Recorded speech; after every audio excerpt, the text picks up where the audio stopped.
Hello and welcome. Today we're going to be discussing the question, do tariffs cause inflation? My name is Tommy Cloud. I'm the founder of Third Act Retirement Planning.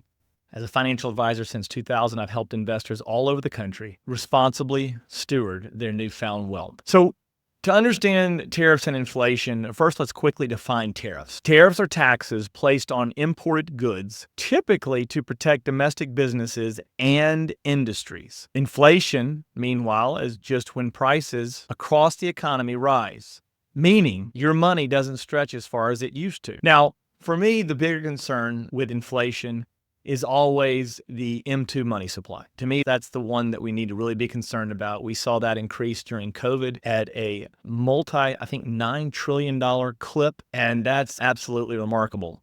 And so we saw a tremendous amount of inflation in 21 and 22 as a result of that money printing. And when I say M2 money supply, it's not complicated at all. It's very simple. It's just cash, checking accounts, savings deposits, money market funds accessible to individuals, and smaller CDs. Assets individuals can convert relatively easily into cash, but are less liquid than currency or checking accounts. That's your M2 money supply. So we really want to watch that. I think the big concern. And then you've got 5 other causes of inflation that can contribute to prices going up. And that is, of course, economic growth.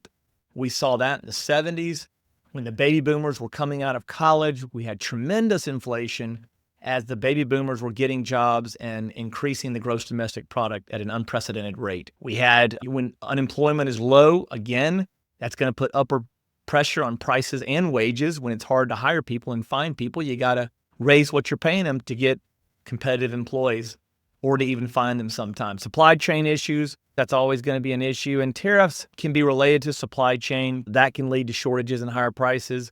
Monetary and fiscal policies, that's my top concern. We're talking about the money printing, the M2 supply in particular is my largest concern. And then, of course, you have global events, which also you can link tariffs to that as well. Or COVID, when we have global events like wars or pandemics.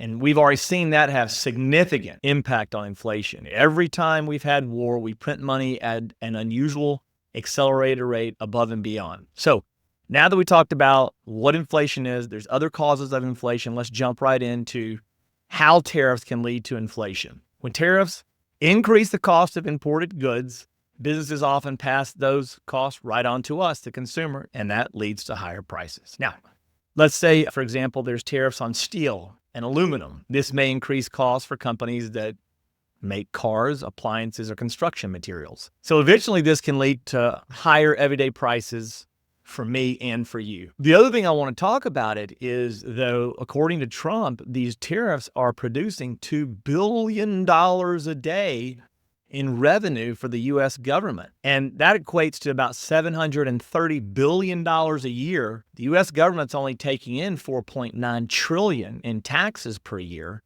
So if you take $730 billion, that's about 15% of how much the government's taking in from taxes from U.S. citizens like me and you. So maybe if they're increasing their revenue by 15% from tariffs from other countries, maybe what the U.S. will do is possibly reduce our taxes. I wouldn't suspect it'll get a full pass-through of a full reduction of 15% because we're already so far over budget. This country really needs to balance our budget. But what if they increase taxes maybe 5, maybe even 10% for certain income brackets?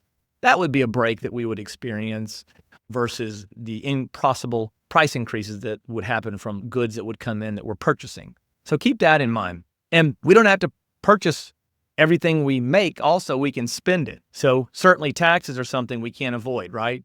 So a 10% decrease in taxes or a 5% decrease in taxes would certainly be welcome over an overall maybe 3.5% increase in goods that we're purchasing. So with that being said, tariffs have worked at certain times in the past. They're not all negative. They're not all bad.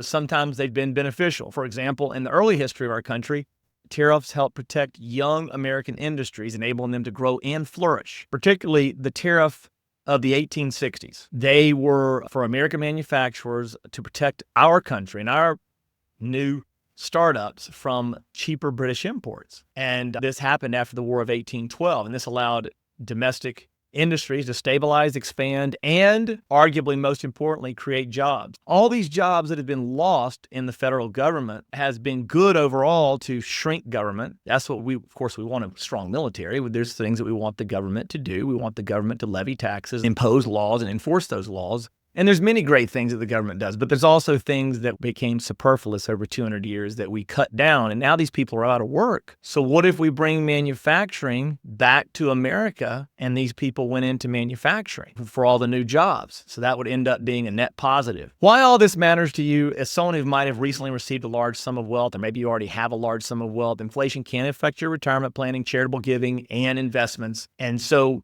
here's some positive things that you can do right now. You can always diversify your investments. King Solomon, $2.1 trillion net worth, said diversify your wealth 7 or 8 ways because you don't know what danger may fall upon the earth. And that's in Ecclesiastes 11:2. You can also implement tax-efficient strategies. We talk about those here on this channel. We also talk about those with our clients.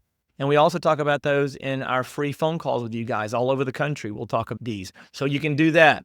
Roth conversions, maybe even municipal bonds, depending on where your income is and what you're trying to achieve and how much money you have. So all these are things that you can do for tax minimization. Then, of course, you have charitable giving. Inflation shouldn't stop our charitable giving. If we're trying to follow God and we're trying to follow what His Word says, we always want to be able to give generously and give cheerfully. Give with a big old fat juicy smile on our face. And I know that's hard to do sometimes, especially when our incomes are tight and our budgets are super tight and prices are going up. In short, all this can be very stressful. We have created a guide here for you that if you want to download, just click on it and then you can have the guide plus all the other guides on my website. It's called 6 Biblical Principles for Wise Financial Stewardship During Uncertain Times. And I would add that's during all uncertain times. If you want to set up a free 20-minute, no cost and no obligation call with me, you can do that as well. I talk to people all over the country about their finances and concerns, and I can share with you what we've been doing with our clients that's worked and maybe how that can help you as well. Otherwise, thanks for tuning in. Please do remember to like our channel, subscribe to it, sing about it. Just kidding. We'll see you in the next video.